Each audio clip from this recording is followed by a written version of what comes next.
What's going on, gamers? It's Fox2. Today I'm bringing you some Call of Duty Ghosts Team Deathmatch on the map Sovereign. I'm using the AK-12 with the silencer and the foregrip. I'm absolutely loving this game mode. Team Deathmatch is a lot of fun.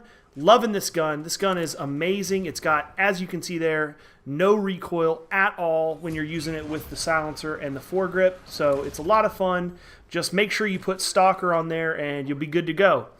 So, other than the game right here that we're watching, I want to talk about MLG Columbus. Was just this past weekend, and it was a really big weekend for Call of Duty competitive scene, because this was the first competitive event for Call of Duty Ghosts, which, you know, as history has showed us, in the past, Infinity Ward is not very supportive of the competitive scene, you know, but they're stepping up so far. They added Search and Destroy to the playlist. They added some competitive rule sets for private games, and they also added a broadcaster mode, which is basically a must-have at this point after the Black Ops 2 season. The whole Black Ops 2 CoD caster thing made it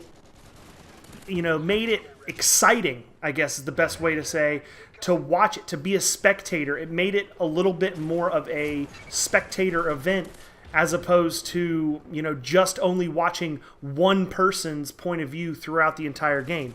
So that was a huge improvement. I'm really glad that Infinity Ward decided to bring back broadcaster mode, or their version of broadcaster mode. So how did the event go? Let's talk about that for a moment. First place at MLG Columbus was Complexity. Really great team. They've been on the scene for a lot of years. If you guys are new to Call of Duty competitive, they're one of the top tier teams for sure. Another really good team that finished number 2, Team Caliber. That's not, you know, unheard of. Something that I was pretty taken by surprise, you know, was Team Justice. If you haven't seen their stuff on YouTube, they've got some really good stuff. Justus, I believe is how you spell it.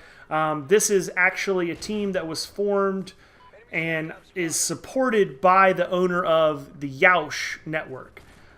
So they're starting to dabble into some of the competitive side of things, which I think is a good thing, that more and more companies are sponsoring teams and getting people out there to these tournaments, because there's a lot of travel involved. You know, there's travel, you know, Orlando, Atlanta, you know, California.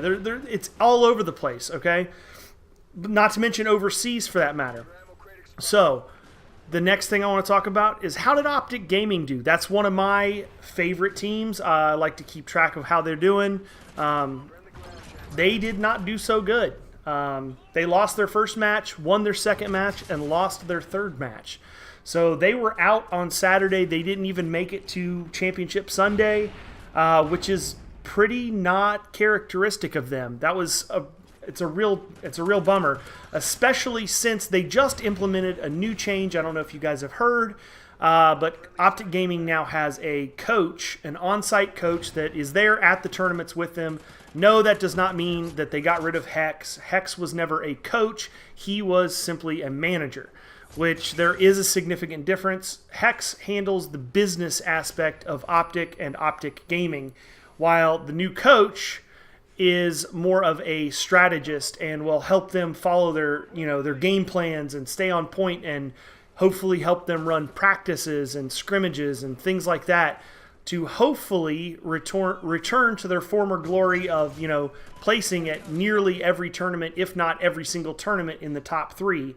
I'd hate to see them go on a real slide here, so I'm sure that they're going to be practicing a lot. I'm sure that they're going to be doing everything that they can to return to top peak form and hopefully pull off a couple championships this year. But we'll just have to wait and see. As the MLG season continues, I will definitely be bringing you guys updates and results. If you like the video, make sure to give it a thumbs up. And as always, if you're new to the channel, click the subscribe button and have a great day.